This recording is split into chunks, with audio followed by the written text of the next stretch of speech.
On this episode, it's the latest triumphant return of Magnum CK. Welcome to the Road Home from Wrestling interview. Here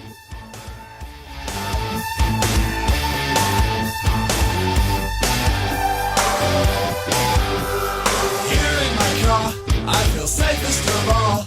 I can lock all my doors, and it's the only way I live in cars.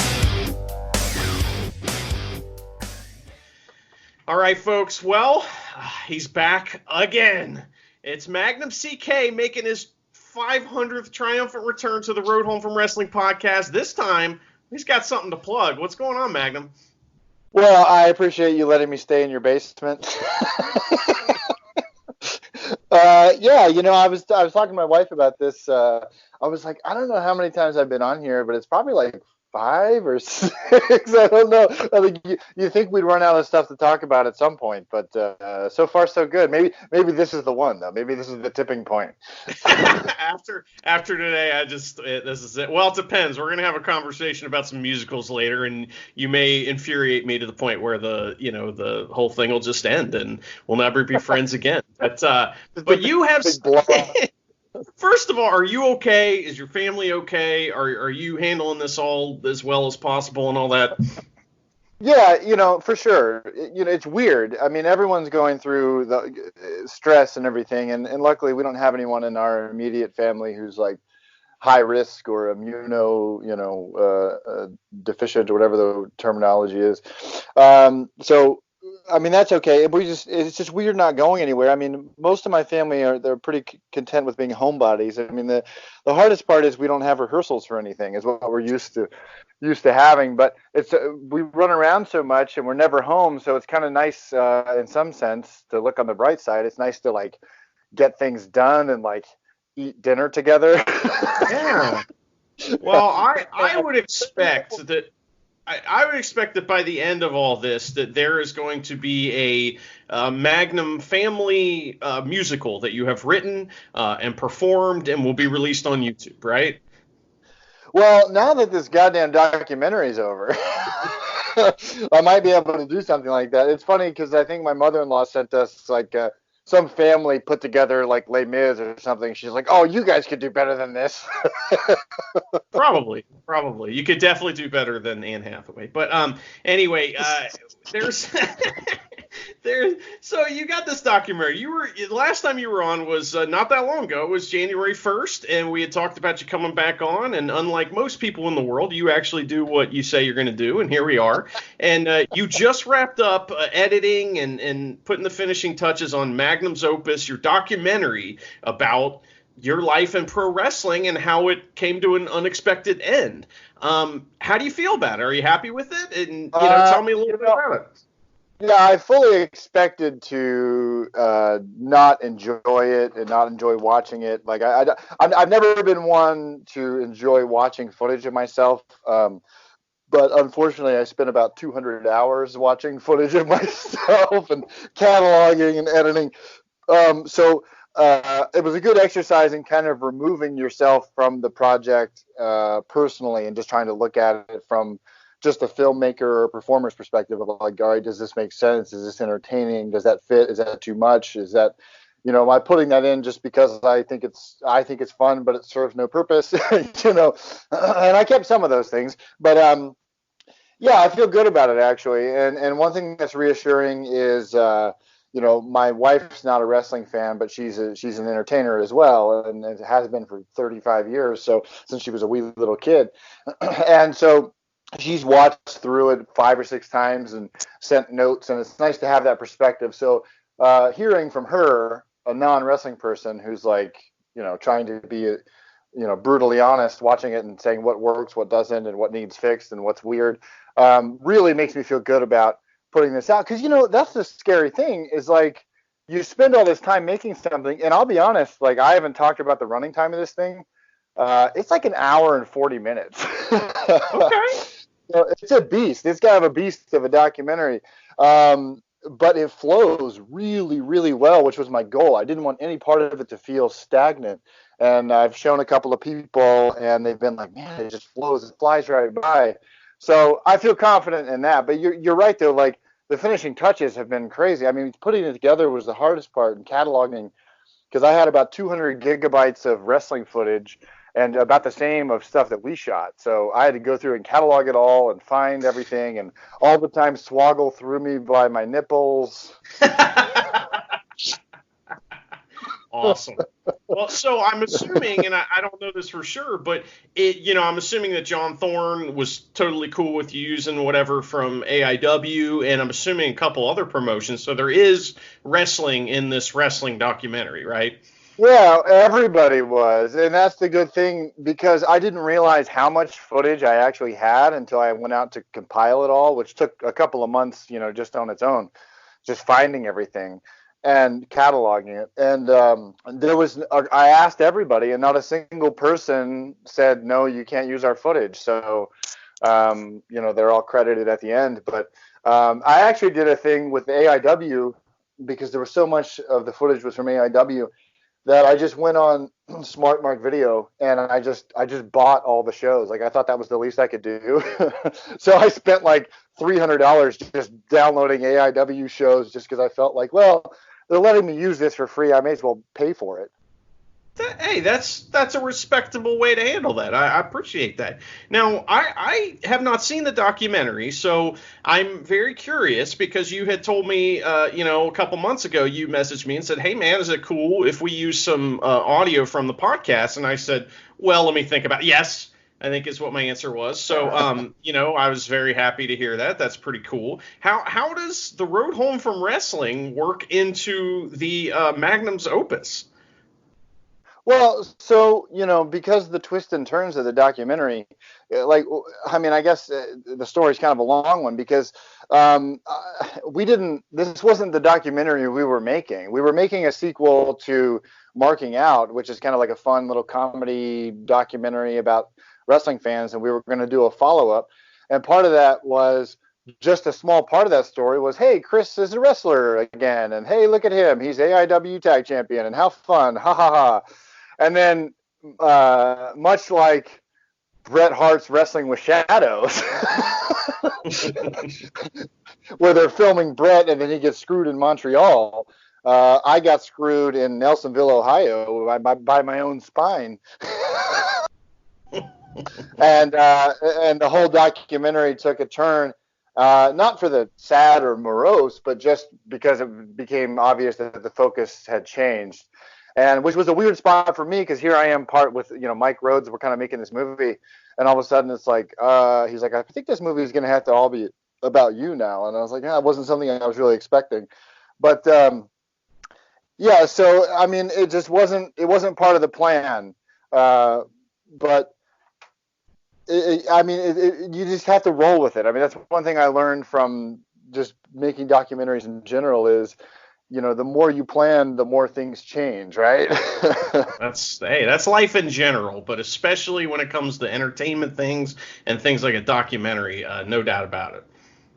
Well, so we had so much footage, and then all these interviews, and I had several interviews because, I'm the easiest one to interview because, I'm part of the film company. So, and we had all this stuff, and I was editing it, and it just didn't feel right, and I don't know why. I had all these sit-down interviews, and I was sitting around. I took a day off from editing because your brain just gets fried. I'm sure just even from audio editing, it just fries your brain after a while. And like, if you want to waste a day, sit down to edit, because the next thing you know, it'll be dinner time. That's very true. And editing is like the chain around my ankle, man. I can't stand it. So I can't imagine sitting there and doing it for, months, basically. Well, and exactly. And then, so I'm watching this, and so I took a day off, and I was clicking through YouTube or something, and I saw I'm From Hollywood, and I was like, the Andy Kaufman documentary, and I was like, oh man, I've seen that thing a million times. And so I was like, oh, let's pop this on. And I was watching it, and I was like, man, this is the vibe I want. Like, this is this is my favorite, one of my favorite things ever, is this documentary about Andy Kaufman. And so I was like, it's these interviews of myself. Like, I'm sitting there with the camera on me, and I was like, it just doesn't feel right. It feels weird. So I went through, and I was like, well, let me see what other podcasts I've done. And I just done yours. And so I popped it on and kind of gave it a listen because I couldn't really remember exactly what we talked about. And I was like, oh man, like this is perfect. Like this would work. So I changed it up and I started using some of your podcast audio, and I had a little bit from another one too. And it also allowed me, instead of seeing me talk about things, you get to see footage and hear me talk about things. And I read this book. I can't remember the name of it. It's been a few years ago now, but it was all about how radio is a hot medium and television is a cold medium. Like, so when someone listens to Howard Stern for 20 years, in their brain, they have a relationship with Howard Stern. They think that they've had conversations with him every morning. They know him, which is probably why he's so annoyed by his fans, because they probably all act like they're best friends, right? But you don't have that, right? You don't have that same connection with TV. So what happened, kind of in effect of not showing me talking as much, you're just hearing me. It's this weird, like, you get this weird connection in a different way. So really, your podcast is what made me have the idea. It really, honestly, in my opinion, just saved the whole project. Yeah, you told me that it saved the project, and my immediate reaction was like, "Oh, that sounds exaggerated." So, but I appreciate it. I kind of pride myself on these interviews sounding like a conversation and getting to kind of the root of the subject that we're talking about. A lot of people, you know how I learned that, and I don't want to go on a huge diatribe, but I came up in music, right? I learned guitar. I taught lessons on, guitar, bass, and drums. I taught 100 kids how to play, instruments and stuff. And I noticed that whenever I was trying to like recommend that they look up a article or, an interview with the musician would never talk about music. They just talk about like what inspired them to write this song. But I want to know, why did you use an E minor, dominant seventh or whatever? That's what I want to know. And so, like, I started to realize that, a lot of times in, entertainment, there's kind of this secret going on. And the secret is we don't want to talk about the nuts and bolts of how any of this is done. Well, that's a secret, everything else and it's kind of like wrestling a little, it's like, so I learned that early, that, let's talk about the nuts and bolts. Let's get to the real thing that we're talking about, not the kind of, surface level stuff, if that makes any sense. Yeah, well, I think the fear, just speaking personally, is, I'm sure at least half of that is, like you said with wrestling, like, oh, this is a secret. This is wrestler business, brother. Never mind those razor blades behind the curtain. But I think half of it probably also is the presumption that that's boring. Nobody wants to hear how you set up your setup for the podcast or whatever. But I don't think that's true. I can tell you, since I mentioned Howard Stern, his genius is not that he had strippers and butt bongos and midgets. It was that he made the show about the show, right? So it's almost like Johnny Carson. If you listen to old Johnny Carson, on Sirius, they play some of his old episodes, and he started that, I think, where like the Tonight Show was almost sometimes half the time less about the Burt Reynolds being on and what movie he's talking about, and more about Burt Reynolds coming on the show and starting shit with Johnny. like the show was about the show, and everything to me is like what's the most watched stuff on WWE Network aside from like WrestleMania? It's probably that 24 stuff where they're like, hey, here's Roman Reigns putting on wrist tape, and you're like, oh wow, they have a whole rack. That's cool. That stuff is interesting though, and that's the kind of stuff that we don't get to see. So, just that little peek behind the curtain, like you said, like we're talking about, I mean, that can really make a big deal. And you using a vocal, kind of tool as opposed to a visual tool is kind of the opposite of what you typically want to do in a movie. They always say show, don't tell. But in your case, using the tell, don't show, tell and show, I guess, at the same time, is a way for you to kind of get in the heart of the watcher, get into the mind of the person watching, right? Yeah, exactly. Well, so we had lots of sit-down interviews. I mean, with my wife and John Thorne and Swoggle and all these people. And so you definitely see them quite a bit. But it also, you're right, it became this vehicle where now I had a new problem, which was a good problem, because now I had all this audio with nothing to put over top of it. Oh, wait, I have 5,000 hours of wrestling that I can put over top of it. So it really worked out. And then when Mike first saw the first cut, he was like, I'm 20 minutes in, and I already cannot believe how much footage you crammed into this thing. And not in a bad way, not an overwhelming way, but just like very visually, it's very appealing as well, because I didn't realize how much wrestling I'd done until I had to watch it all. Well, that's pretty cool, man. I'm really happy. It sounds to me like you've enjoyed it, and I can't wait to see it. You say it's going to come out on Thursday, is that right? And today, this interview will be out on Saturday, the first day of the 2-day WrestleMania. So, we're looking at this coming Thursday, which is also your birthday, and you're 27 years old. Is that right? Yeah, so I'll be 27. Yeah. Well, it kind of just worked out that way because the movie got delayed a few times for different reasons. Obviously, when the injury thing happened, it got delayed kind of indefinitely because we didn't know really what we were going to do. But as I started editing it, it kind of looked more and more likely that I could have it done by April. And then I was like, because I came back to wrestling in 2016 on my 30th birthday. Remix Pro Wrestling, and I was like, well, that's kind of a good bookend, pardon the wrestling pun, but to have it come out on my birthday, and maybe that, and I even said to my wife, I was like, are people going to think that that's like a narcissistic thing to put a movie out on your birthday? And she's like, well, not more narcissistic than making a movie about yourself. I was like, that's touche, good point. So yeah, on Thursday it'll be out. It'll definitely be on YouTube. Amazon Prime is experiencing some delays just for staffing because they have to go through everything, and they're also putting the South by Southwest Film Festival up, so I think they're all hands on deck on that. But it should be up, if not April 9th on Amazon Prime, it'll be shortly thereafter. But yeah, so I'm looking forward to it. And again, not to make light of a terrible tragedy, but there's never been a better time to have a movie go up for streaming, I don't think either.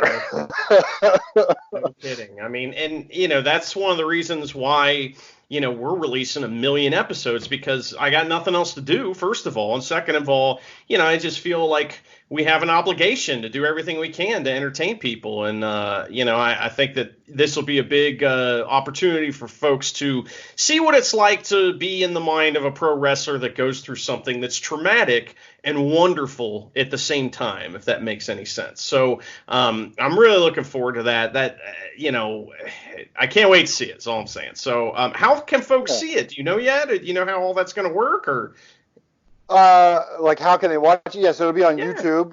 It's just free. I mean, that's the point. It's funny. I have some people I know, like someone I know, she's an attorney, and she's like, why do you put this stuff up for free? Because we put marking out up for free, and it's like, I don't know, because like, listen, it's not like, she's like, they're like, well, why don't you put it on Netflix? And it's like, well, unfortunately, Netflix hasn't fucking consulted me on what should go up on their network. So until that happens, so it's just free. It's on YouTube, and it's on. It'll be on Amazon Prime. If all you have to have is a Prime account. But we didn't put marking out on YouTube because that was about 5 years ago, and it was just different. And I now I think I know adult humans who almost exclusively watch YouTube. So when we were talking about it, I was like, listen, we got to put it up there too, because I know people who don't watch TV or anything. They just watch. If it's not on YouTube, they don't see it. Dude, I'm telling you, YouTube. I've been obsessed with this channel called Red Letter Media. They're the guys that do the Plinkett Star Wars reviews. If you've never seen that stuff, incredible. And they have hundreds of videos. I've almost watched them all, just starting last week. So YouTube's been a blessing, and that's awesome. So folks are gonna be able to see this for free. Obviously, just pay attention to our social media, and you'll see all that stuff, right? Yeah, it's just called Magnums Opus, so it should pop right up. It's on I have a second film studio now, like kind of production company called Super Studio, and so it'll be on our YouTube channel. But I'll share it like crazy. I mean, it'll be out there. That's pretty awesome, man. Well, I'm looking forward to that. But one of the other reasons I brought you on today is because I found out something very upsetting today, and I need to talk to you about it.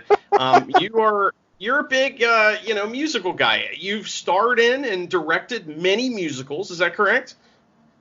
Yeah, that's true. So I'm currently in one. It's on hiatus right now, just because everything going on, but it's being postponed. Right now, they say until July. I think it'll probably be the fall, considering everything that's going on.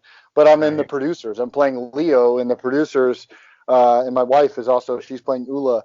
But this will be my 35th lead role in a play or musical. Okay, so you know what you're talking about. And when it comes to I this, you know, I at least can pretend that I know. I can act as if. Well, okay, so let's transport ourselves to a couple years ago, and I don't remember, what year this came out, but I just have this groove etched in my mind of seeing Anne Hathaway rolling around in a mud puddle and being very upset and just turning off what was the movie version of Les Mis. I also was very upset by Russell Crowe. He just generally just upsets me. And also the sing talking. What happened? What happened here? And I learned this morning that Anne Hathaway won a Oscar for that, and my head exploded. What happened? Well, that's upsetting. So I'll try to remember. I have ADD, so it's hard to remember everything that we're going to talk about. But I'll do my best. So 2012 is when that movie came out, and the only reason I know is because it came out on Christmas, and I had never gone to see a movie on Christmas, and there were two coming out. It was Les Mis and Django, and not Rango the lizard, Django the one, Django Unchained, much different. And I had tickets to see Les Mis first and then Django after, which is like an 8-hour commitment at the movie theater. Yes. And I saw Les Mis, and I remember I loved the show. I've seen it a few times live. I've seen it done well a couple of times live. It's a big show. It's a heavy show. It's like, it's like Sweeney Todd or something, where it's like, listen, you got to be into it, or you're gonna be like, what the fuck is going on? It's very dramatic, very dramatic. That's what it's all about, right? Yeah, it's really heavy. And actually, I read the novel once when I lived in Chicago, and I used to ride the train all the time. I read the novel because there was a production company that was going to put it up, and I thought, well, let me read the novel, and then they ended up putting up Sweeney Todd instead. But so I read that novel for fucking nothing. But the novel's even sadder. Like it's even like I got about halfway through, and I was like, I think I was a little depressed at the time anyway, and I was like, oh my god, like I can't do this. So it's a heavy movie. And I found myself laughing at it a couple of times, sometimes because they wanted me to laugh, and sometimes because they didn't want me to. But I found, and I'll never try to drag down another actor, but I find it shocking that Anne Hathaway would win an Oscar for that, not because she's not without talent, but just because it just felt very like melodramatic, maybe. Yeah, it felt like a parody.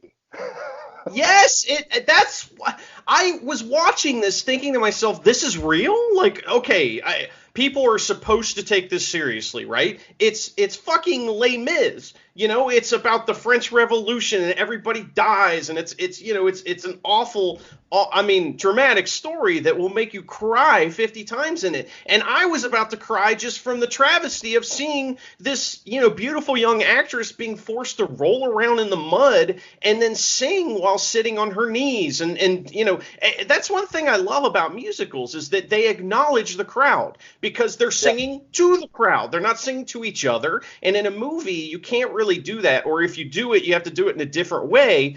And I heard some terrible news about this as well, is that instead of recording the music after the fact, or the singing after the fact, like they would do with any other musical, they decided to record it live while they were acting, what I think is a big mistake. And that's one of the reasons why, you have scenes where, Russell Crowe just says, "Hello, how are you? I am over here," and it just seems so fucking stupid, because it's just like, no one talks like that, first of all. Second of all, we're not in a theater, so this doesn't work. I just the settings are awesome. The costumes are tremendous, and the acting is just like the worst I've ever seen. It's so bad.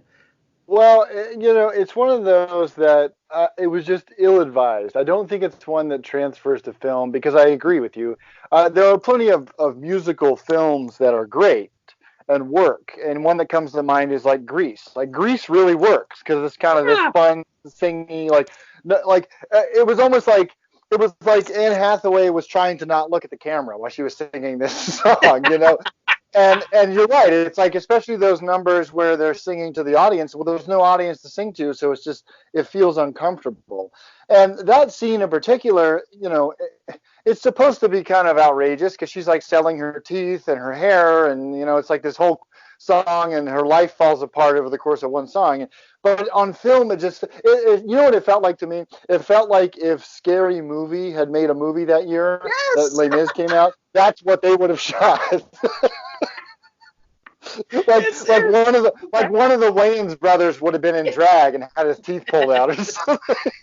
Yeah, wow, that is right on point. I mean, my favorite musical movie is a pretty obvious one, but I think it's so great. I think it won Oscars too, if I remember right, is West Side Story. I mean, West Side Story is amazing. And it translates perfectly because they don't try to do something special with it. They just try to, hey, this is what this is. Here we go. And most of the sets look like stage sets because they're in a studio. And I really, really, really like West Side Story. I could watch it 1,000 times, and I don't know.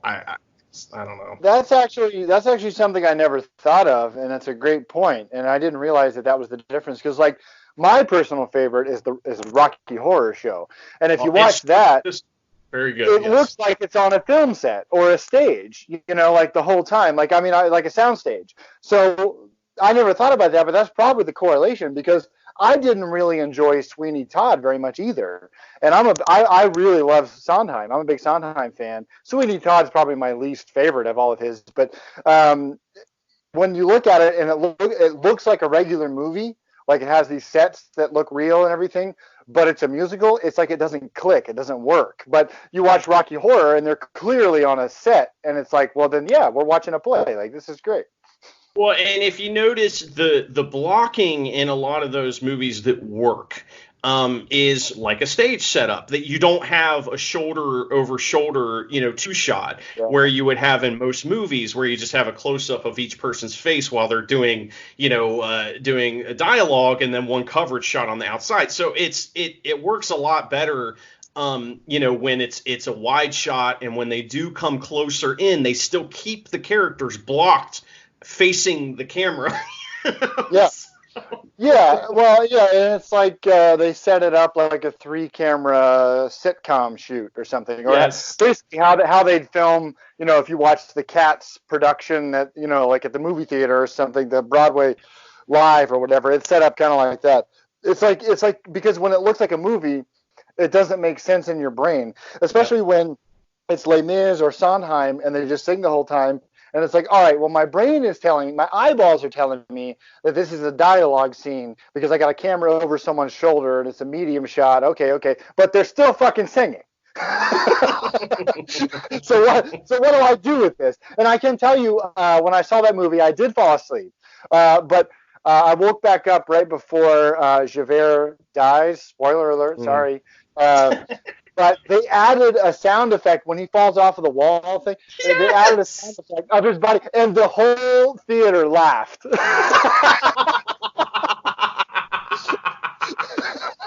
That's awesome. Yeah, it's like the scene from The Fugitive or whatever, where he just like falls off this big waterfall type thing, right? Yikes! That's crazy. I wonder if I go back and watch that if it's obviously a dummy too, or if they probably did CGI. I miss dummies though. Dummies are great. If you watch The Fugitive, it's obviously a dummy, and which is tremendous because they really put a lot of money into this like articulated dummy that could like every bit of it could like move around, and when you see it, it just looks like a fucking shitty dummy. So it's great.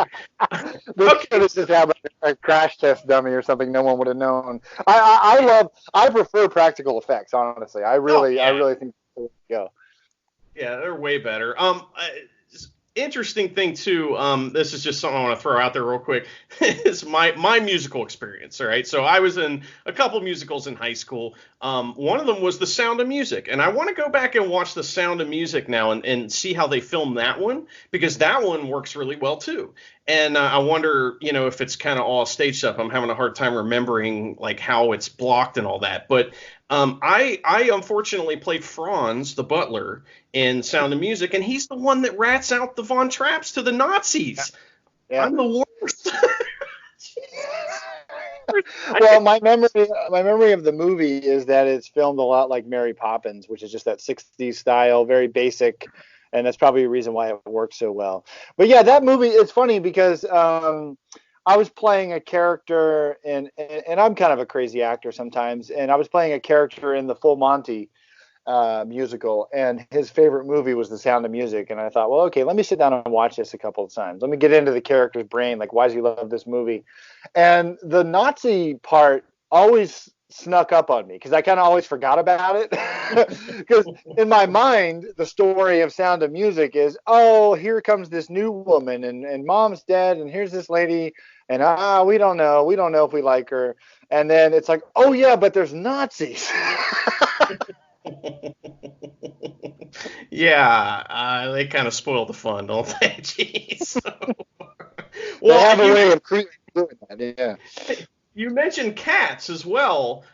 Did you see the movie Cats? Because I did not. I don't need to. I saw the musical one time in the front row, actually, at the Aronoff Theater down here in Cincinnati, and I was like, oh, so this is Cats. Okay. I'll never watch this again. See you later, So right, I agree. Well, it's a thing where I mean, it has artistic merit. I mean, I get it. But R.J. Steady and I have talked about Cats at length. And, because it's based on a book of poetry that really doesn't have a plot or a through line. And I guess that's kind of the point, is it's like, oh, it's just cats, and look how they live. There's no plot to a cat's life. They're just stretching and dancing around. It's like, yeah, I guess, but I paid $85. So, like, when the hell did the Nazis show up? Yes. Where's Franz? So, we got Franz, yeah, the like, right. After the cats, and all of a sudden the Nazis come in and kill Mr. Jellicoe or whatever their names are. I don't remember their names, but I kept waiting for Franz to come in and drop a dime on Rum Tum Tiger. That is tremendous. But yeah, so it's like, oh, it's an aesthetic. It's artistic, and it's like, well, great. Then explain to me why this has been on Broadway for 30 years. I just don't get it. I mean, it feels like such an art house type of thing. And the first time I saw it, I had like a VHS copy. I didn't know what it was, and I just had a VHS copy of one of the performances, and I think I made it about 10 minutes in, and I was like, oh, fuck this. Like, I can't hang with this. Right?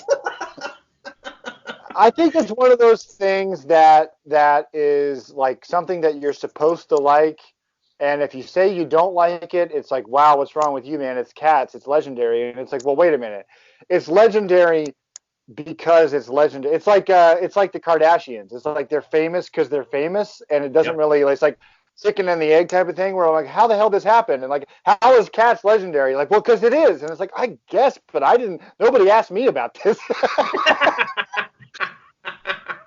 Well, it's so weird and awful. If you've never seen Cats, give it a shot, because it is bizarre, and you'll be like, oh my god, this is the thing that everybody loves. Like, why? It, like, the cats sing and dance, and then they go to space or something. I don't know. That's the plot, I guess. I don't know. It's really strange. The dancing's incredible in the sense that it's so stylized, and they're so flexible, and that's fun. And it's like, I just want to be like, great, you have all the elements. You have music, you have dancing. Now let's just write a fucking script, and then we can have a show. Well, Well, okay, so Cats is more of like a review type show, and that's what they should call it. They should call it like the Cats review, and then that way you're not expecting a through line. It's just kind of a bunch of shit shoved together. But I have a question for you. This is something I've been holding on to for a couple of weeks ever since I set this up with you, because I don't know the answer to this, and I'm hoping you do.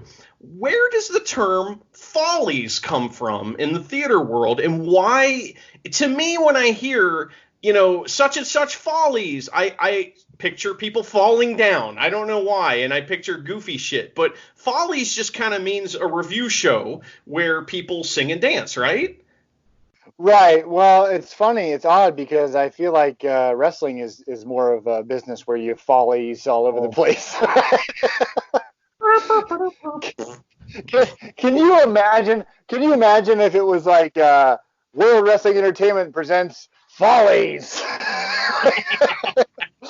Or instead of the Slammies, they could have the Follies. It's funny too because it is, it's just a review, but Follies are supposed to be like it's a review, like not REVIEW, it's REVUE, which is just like a compilation of different songs and scenes. And I set up a review for one of the theater programs I run.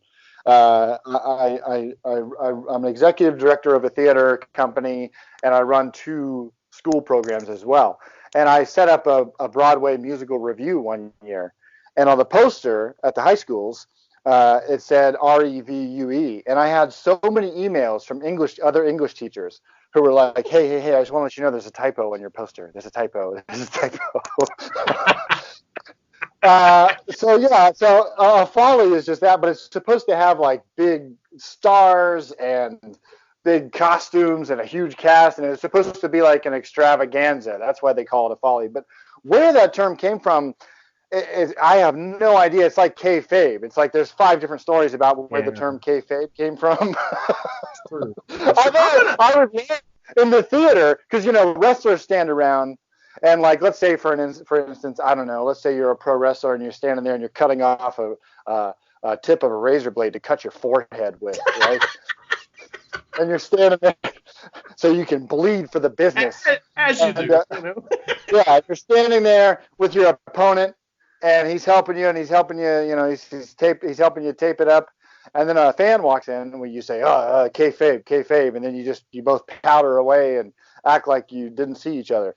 I would love it if in theater now, if 2 actors are standing around talking about their fight scene or their love interest song or their duet, and someone who's not part of the production walks back, the actors just go, oh, follies, and they just powder. Because next time I'm in the wings cutting a razor blade to cut myself on stage, I'll make sure to remember follies. Well, what a crazy business wrestling is. Like, so I was talking about Hulk Hogan versus The Rock or something, and my wife, because she hasn't seen any of this stuff, and she's like, well, let's put it on. I've never heard of that. And I was like, oh man, it's great. I just think it's it's not a 5-star classic catch can wrestling match, but it's probably one of my favorite matches ever. Just such a great, fun event. And then I started mentioning something about Shawn Michaels versus Hulk Hogan, where Shawn goes all crazy. And my daughter at this point kind of wandered in and was interested. And she's like, what is this? And I was like, well, listen, I'll tell you, Hulk Hogan bleeds a lot in this one. I'll put it on, but he bleeds a lot. I'm like, what do you mean? I'm like, well, he gets cut from his forehead. She's like, well, how does he get cut? And I was like, well, he cuts himself. Follies. Yeah, follies, brother. And she's like, well, what do you mean he cuts himself? And I was like, well, they want to make it seem like, and it's one of those things that you just accept because for 35 years you've watched wrestling and you just don't think about it. And then when you have to explain it to someone else, you're like, yeah, this is pretty fucking stupid. He's like, well, why would he cut his forehead? And I was like, well, to make it more dramatic, like, oh man, he's really getting beaten up, he's bleeding. She's like, yeah, but who the hell bleeds from their forehead? Why would he bleed from like his back or his arms or something? I was like, listen, I don't know. Like, I'm sorry. But can you imagine going into like a theater rehearsal and they're like, all right, and then you get bludgeoned with the thing, and all of a sudden you just like, I take a front bump and I just have my head down and I'm just doing the little the little thing. If you watch WrestleMania 2, you can see King Kong Bundy cutting his head, shaking his head back and forth. And all of a sudden, I just come up like, it's like Crimson Mask. When I first learned about bleeding, I was immediately thinking, how can this work in everyday life? Like, I would love to see bleeding happen in everyday life. And I was hanging out with Les Thatcher one day. He's from around here, and so I he moved to Tennessee though, so I don't get to see him anymore. But I used to hang out with him every once in a while, and that is a fucking blast because he hates everything, first of all, and second of all, he tells you crazy stories. But he told me the story when he was first training. He lived in like basically kind of like a dorm house, with a bunch of rooms, and there was a landlord that lived there too. And he said the landlord was a fucking asshole, and they hated him, right? And the landlord always said, no fighting, you can't wrestle in here, right? So he would get all mad at him. So one day they went out in the hallway where the common area where everyone could see, and they all just started beating the shit out of each other, and they all bladed, right? So the landlord comes out, right? And they're all covered in blood. He's like, oh my God. And he calls the police, and they cleaned it all up before the police came. So he looked like a crazy person. So good times. Oh my God. Well, it is a weird, I mean, it's one of those things that I know that I think AEW, they still have guys bleeding, but it's also, which I respect, I guess. I mean, from the weird wrestling, the carny part of me respects that. But the adult citizen in me is like, why are we still doing this? Like, are we fooling anybody here? Like, I could see like when guys get busted open by accident, like hard way. I get it. Like, oh wow, that adds another element to the match. Like, wow, that was unexpected. But to fall to the ground and slice open your own forehead seems like such a crazy thing to do in 2020. Yeah, I agree. However, I do think it's awesome. That's the other thing too. It's just awesome, and I don't know why. It just is. But yep. It's a scary thing. And you're right. When you explain that to someone for the first time, they're like, why? And then you could show it to them on TV, but that doesn't do it. You have to see something like that live. One time, it's also like, it's Star Wars. So like my wife had never seen the original Star Wars movies. And she's like, well, let's watch them. And I was like, no, you can't. It's too late. You missed it. Because if you watch Star Wars as a 35-year-old person for the first time, you're going to hate it. You're going to be like, what in the fuck is that costume? And like, what are they doing? And what's the Jabba the Hutt? And what the hell is happening? But you have to watch it when you're like 6 to appreciate it. And then you're a fan forever. So like if I started watching wrestling now, I'm like, what the hell are they cutting each other for? But now I'm like, oh, wow, yeah. It's, I was at a WWE house show once, and it was just all families, it's like all little kids, and me and my buddy went, and for some reason, somehow, Kofi Kingston, he took a bump on the stairs, and I guess he hit, went a little too hard on it, and he came up from under the ring, and he hadn't bladed, he just did it on accident, and his face was completely covered in blood, right, and the reaction of those fans, oh my God, it's like I will never forget that moment, because that's when I honestly really understood why it works so well. Is that there's a visceral thing, like a kind of primal thing that happens to you when you see blood. It's kind of like hearing a baby cry or hearing a woman scream or something like that. You want to help. You immediately feel sympathy for that person. And so, it works really well live. On TV, it doesn't work as well, especially when you're sitting there pointing out like, look, okay, there he goes. The ref passed him the blade right there. Now he's passing it back to him, and all that kind of shit that happens. But it's nuts, man. Wrestling's so awesome, though. And, I'm so sorry that you can't wrestle anymore. But what are you going to do? Like, it seems to me that AIW and some of the other wrestling promotions you've worked at have this amazing resource just sitting there in you. And they can use you whenever they want, maybe, if you're available for teaching or something like that. For example, I watched the old wrestling extravaganza, rewatched that after being there, and your play-by-play was fucking spectacular. I loved the way you put things. You know, you would say, like, someone would pin someone, you'd say, well, that's a chest press right there. You know, you had these kind of old timey names for everything, and you did the voice very well as well. The kind of, you know, hey, how you doing? You know, so that was really great. I really enjoyed that. What are you kind of planning on doing to continue to contribute to pro wrestling in your area? Well, you know, AIW, I appreciate that very much, first of all, but AIW has used me. I've been, they've had two talent initiative seminars, one in February last year and one in February this year. And they were very nice and contacted me for each one. And I led a kind of a promo section for about I had 40 people. About 20 at a time for about an hour and a half at a time. So about 3 hour section. And just talk to them about how, first of all, I broke the bad news to all of them, that all the wrestlers, that they're actually actors. I'm sorry to tell you that this is acting. I hope you're not offended, but you've been acting for quite some time. Welcome. And just kind of talked about my philosophy on acting and promos and character and believability, and not from a standpoint of, hey, kid, I'm an expert, listen to me, but just, you know, I do have about 18 years of performance experience, so I think that I have some things I can share.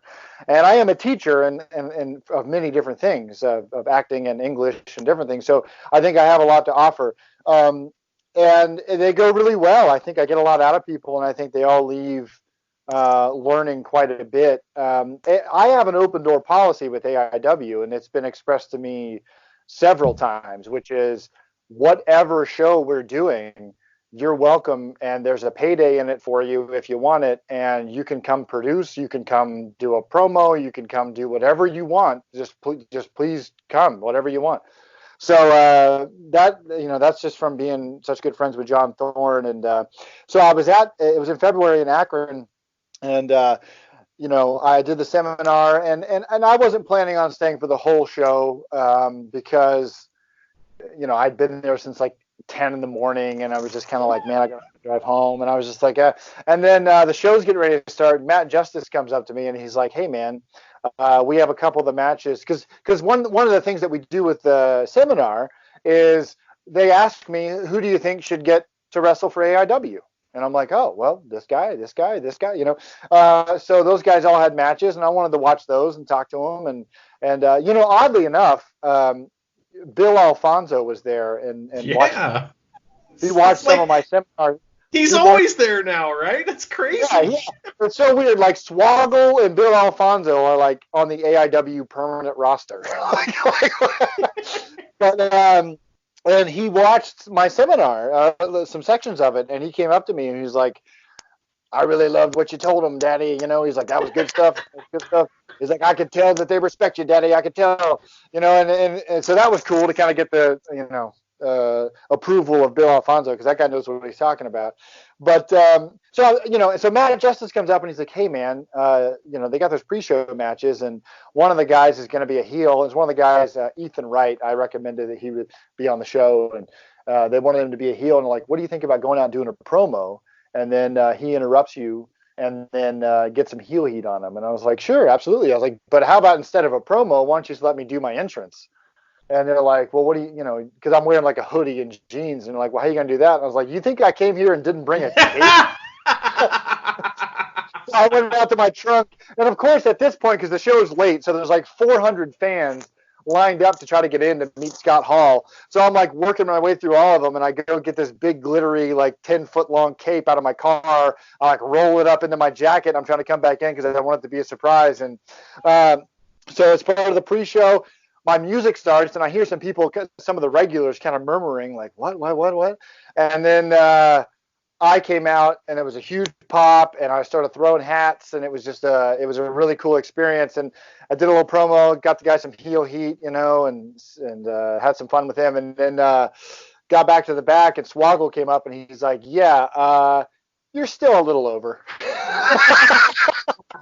So it's nice to not be forgotten, because that was a fear too with this documentary, which is, you know, the last match I had was in November 2018, and I was like, well, God, is anyone going to care about this now? Like, it's so long ago.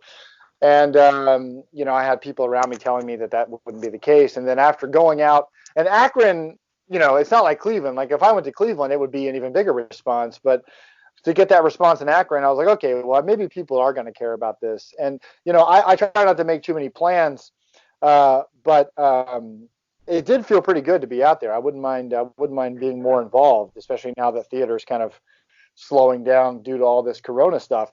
But with this movie, you can't ever plan how things are going to go. But I would love, my favorite things are always just like cult classic type of things. Like I feel like Andy Kaufman's kind of a cult classic type of character, and the Big Lebowski's gotten much bigger, but for years and years that was one of my favorite movies just because it was a cult classic and stuff like that. And that's kind of my hope for this documentary. I don't need it to be super famous and popular, but I want the right people to see it, like the people who are really going to appreciate it. Yeah, and maybe, people that have lots of money that want to give to small independent podcasters, that'd be cool too. So, but just kidding.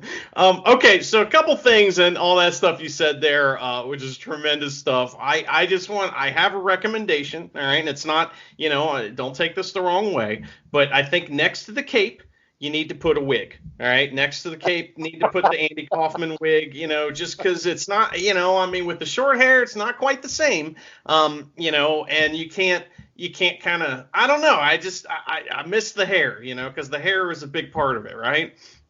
Well, we're not allowed to get haircuts anymore, so it's coming back pretty quickly. You should see me right now. I look like. Have you ever played Grand Theft Auto 5? I'm gonna look like Trevor from Grand Theft Auto 5 because my hair only grows in some spots, and I'm not shaving until this is all over, so I look like a fucking maniac. But it's awesome. Maybe I can. Well, I don't know. Maybe that's for another podcast. But anyway, yeah. Well, I'm really excited to see it, like I said, and, I always love talking to you, man. It's always a blast. What are a couple things maybe that, maybe like one thing you could spill a little bit about the documentary that's going to make people want to go see it? Well, I think we were able to get a lot of people in it that I think people won't expect. It's not like the last time when we got Stan Hansen and Ric Flair and stuff like that, but it's a really personal piece. And I think even if you don't know me or you haven't heard of me, I think that you'll connect to that story pretty well. I think if anything, one thing I've learned in the last 18 years is how to be a storyteller. So I think that it's something that you'll invest in, and it all kind of culminates and builds toward the final show. The one I told you from November of 2018. And it's just like, I feel like by the time you get to that show, it's been such a ride that it's almost just like, I don't know that it's a sad ending, but it's almost like a big release. Like it's a big kind of relief at the end. And the footage that we got from, especially that last show is just amazing. Just the outpouring of support and everything. But I think the biggest thing about this movie that people aren't going to expect is it's really funny. It's really, really funny because, the poster's very serious and, the whole vibe is very, the whole gravity of the situation and chasing your dream and having it kind of end early, right as you started hitting your stride, it kind of all comes to a halt. But like RJ City's in it, my friend Nug Nargang from Toronto's in it, and it is just so funny. Like it's almost like I don't think people are going to expect some of the comedy that comes out of it. And then you have them talking and being hilarious, interspliced with some comedy wrestling clips and stuff like that. And actually, now that I think about it, probably the biggest draw for your audience is your voice actually sets up the whole comedy section, because you had last time we were on when I was talking about how people like Cornette and these other people who kind of try to act like they want to shit on comedy wrestling, even though Cornette's the biggest comedy wrestler that there's ever been. Yes, right. Next to Heenan, who was better than Cornette, sorry. You put it so perfectly when you talk about comedy wrestling. So there's about a minute or so of you setting up that whole section, and It just worked out perfectly. So you're in it. You're in it. Wow. Oh my God. Magnums Huh? Opus, starring Drusifer Jones. Wow. Yeah, I got this picture of you looking like Trevor from GTA 5. Well, you know, I was gonna say there's two things I hope for this as we kind of wrap this up.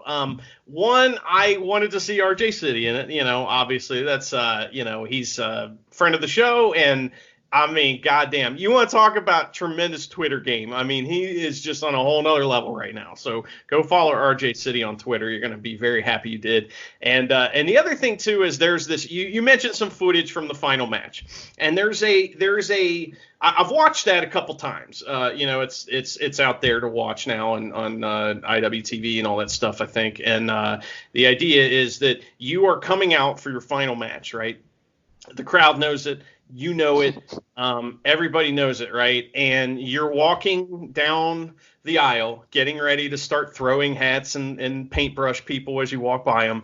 And you take a breath and you look around and you close your eyes for a minute and then you start walking again. And that is a scene that I hope is in the movie, because I think that little section of video right there tells so much about what you're going through at that very moment with one of the happiest, saddest, weirdest, most normal, every emotion in the world is going through your mind right at that moment. And I think that's one of the things that I really trust you to capture in this movie. Well, yeah, it actually plays out very well. I'm actually, that whole section that leads, the part that leads into that section is actually probably the part of the movie I'm most proud of, just because I think musically and emotionally it kind of blends together really well. But, that whole entrance is in the movie because that was unexpected. I did not expect 45 people to be wearing hats ready for me to throw in the front row. But, in a weird way, personally, the whole having to leave wrestling at the height of my, popularity or whatever in Cleveland was in a lot of ways one of the best things that's ever happened to me, just because I never enjoyed wrestling more until I knew I had to leave it. And the fact that I had those last couple of shows, because the week before I got to wrestle Space Monkey, and I didn't know for sure that I was going to have to leave at that point, but I was pretty positive that it wasn't going. The prognosis wasn't great. But I made a concentrated effort to get to that show early and to just soak every bit of it in. And that's some of that is what you're seeing, where I'm just stopping. Because, there's a whole part in the movie where Eric Ryan talks about he gets so nervous before he comes out, and then his music hits. And it's like you see everything, but you also see nothing at the same time. And that's just that performer's brain, where it's like you're hyper aware of everything around you, but you're also so tunnel vision focused on what you're doing that you're experiencing everything, but also experiencing nothing. So there are those moments, especially during that entrance and the introductions, where I made myself stop being a performer for a second and was just like, make eye contact with these people, like look at them, like look around and really like take some mental pictures of this. And watching the footage is surreal because it almost feels like it didn't happen. Like it's almost like I'm watching it for the first time, like, God, that's me, like that's happening. Like so it's like your brain can't handle it. But that's probably my favorite section of the movie. I mean, the comedy stuff's great, but that section is really powerful. I think it comes across. That's awesome, man. Yeah, there is this weird thing that happens. You're right. As a performer, where you're having this like inner outer body experience, it's like it's this weird thing. It's great to see you express that. Another weird thing that just popped in my head is that when you have video of a performance like that, I don't know if this happens to you. I know I was just wrapping this up and it was like in a nice little bow, but I got to open this up again. You ever have this experience where you have this performance and then you see video of it enough times that when you remember it, you don't remember, it from inside your body. You remember it from the video. Does that happen to you? That has been exactly my experience with this documentary, because now all of my memories are just this footage that I've watched over and over and over, which is, I mean, I guess good and bad. I mean, there's nothing more vivid than a video. But yeah, I never thought about that before, but you're right. Like when I stop and think about that match, I don't think about and remember first person walking through the curtain, looking at everyone, I see myself. Like outer body, just because of the footage. But yeah, I agree. The one thing that I'm the most grateful for is that all of this stuff's on video, and not everybody gets to have that. And just to have it all on video, so that I don't have to remember it. It's just kind of there for me anytime I want to see it. Is probably the greatest gift I could have asked for.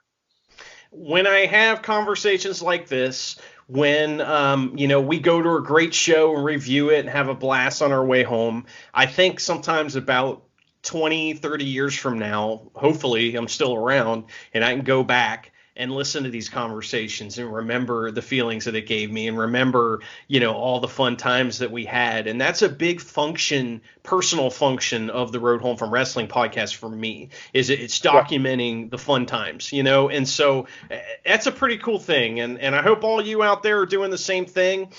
Folks can check out the Magnums Opus documentary on April 9th, and that'll be out on Amazon Prime as well as YouTube for free. You heard that right, which is awesome. So, you can watch it 3-4 times and it won't cost you a dime, which is awesome.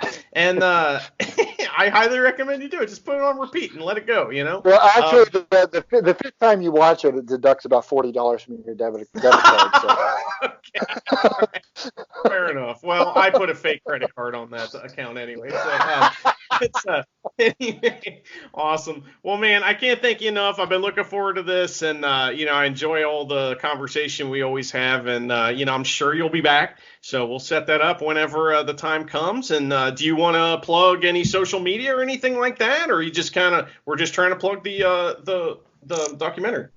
Yeah, I'll be sharing all the links and everything on Twitter at the Magnum CK. But I'm sure if people are listening to your show, they'll see it on yours too.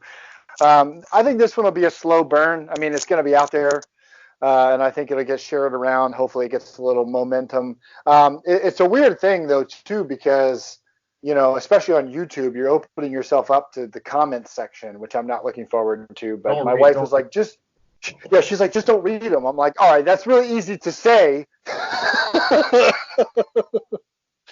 You can turn them off, though, if you want. You can turn the comments off on a video. So, Yeah, that's true. I think it'll be fine. But, it's just it'll be out there, and I just want people to see it. I hope people see it, and I hope they enjoy it. And if they don't enjoy it, they just stop watching.